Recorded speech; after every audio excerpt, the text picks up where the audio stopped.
Well, hey guys, I thought I would just do a quick video that I can actually edit on my phone because I don't have a computer currently. It is totally busted. But I just thought I'd show you what pets I have in my house currently. And yeah, because that's part of my life. So, in here, he's fallen asleep right now, but I have a gerbil, and he's literally like right next to the sofa, so I can easily see him. And I usually just pull this out and just rest it down here, and he just comes out. But yeah, he's sleeping right now, and he's like totally altered his wood shavings so that he's gotten the weight like some. And I've also got 2 hamsters. They don't seem to have woken up yet though.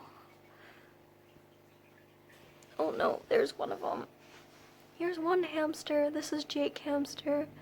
I forgot to mention the gerbil is called Damien, but I usually just call him Dame.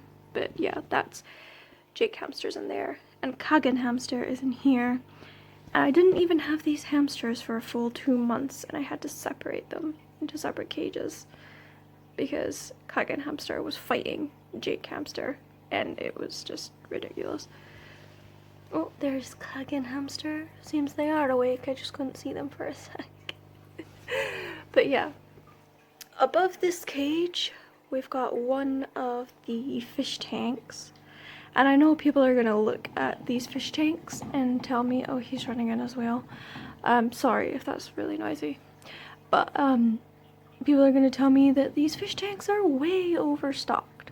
And yes, technically they are overstocked with fish, but I do really good maintenance on these tanks. These tanks are like usually super clean, so the fish are all healthy and they're all happy. I don't really have many problems with them, so yeah, I am wanting to get a bigger fish tank to replace this one, so that a lot of the fish have got more room. But I have to save up for that at the moment. But we have loads of different fish in these tanks. This one has a lot of live bearers in it. I've got loads of guppies and some mollies and a few platies in here. And as you can probably see, there is a group of minnows in here as well. There's a couple of gouramis, cherry barbs, that ram, and there is a pleco in here somewhere. I think he's probably in there. He tends to hide a lot. So yeah, and now he's running in as well. Over here is this tank, and this tank there is more boisterous fish in, whereas that one, they're all really docile. They like pretty much never fight. These lot, however, are more boisterous. You can tell already because I've got angelfish in here and red honey gourami, and I do have female bettas in here. And surprisingly, the angelfish don't nip the female bettas. They nip each other when they get kind of peed off with each other.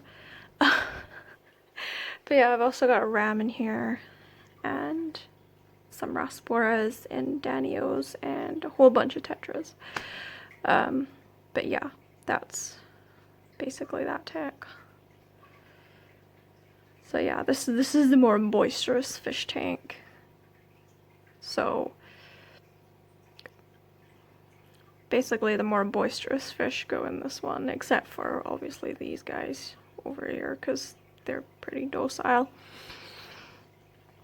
But yeah, I also, over here by my front door, just in here, I have this wee enclosure set up. There's nothing in here right now, but I am going to be getting something to put in here. I just can't show you guys right now.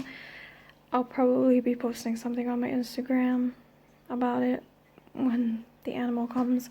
But yeah, I have that, so that's set up ready at the moment.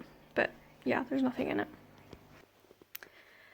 In here, in my bedroom, I have, oh, I'll watch not knock those over. I have another fish tank, a smaller one. It's just a really small one. And it has got our male betta in it, Crimson, because he can't go in the other, like the big tank, one of the big tanks downstairs, because he will just chase the females around and nip at them all the time. And obviously that's not good. Like he would just constantly nip at them. I mean, the females do have a few squabbles every so often, but like he is really, really bad. He would nip them constantly. And there's also shrimps in here, but I don't know if you guys can see it. And just this here on the glass, just so nobody worries, this is literally from the filter blowing like the water out, and it's hitting off the side of the glass. That's literally how that has come about, and it's probably because obviously there's algae that grows on the glass a bit, and it must have just like made this weird pattern. But I don't bother to wipe it off too often because it'll just happen again, so there's really not that much point in wiping it all the time. Oh, there's a shrimp there. There's one of the shrimps just there. Yeah, we have a few different colored shrimps in here, but they pretty much always hide, so it's very, very hard to even see any of them. And the last wee enclosure we have is this one, and this is where my Western hognose snake is. He's a male, but he's still a wee baby. He's really not very big. He's still a wee baby snakey. And I don't know where he's hiding right now. Whoop, pardon me. I know he's probably roaming around in there somewhere, but he's probably in the back under his plants. And obviously I've got all this hooked up to a thermostat, thermometer thing there that monitors both sides and yada yada, so he's totally fine. But yeah, these are the only two that are upstairs. Most of the pets are down in the living room, but obviously the living room would be too noisy and too active for the snake. And this is such a tiny tank that I thought it fits in perfectly there, so why not put it there? And that filter is really good because it barely gives off any vibration and it's quiet, so it doesn't bother the snake at all, which is really good. But yeah, that's our pets that we've got in this house. I thought I saw him for a sec there, but nope. It's just my imagination. But yeah, I just thought I'd let you guys know what kind of pets I've got, because I've not posted a video for ages, and having pets is part of my life. I love animals, so... Oh, you guys are lucky. He's come out. He's going back now. He's like, what is that thing? Why are you pointing it at me? Yeah, you got a quick look, guys.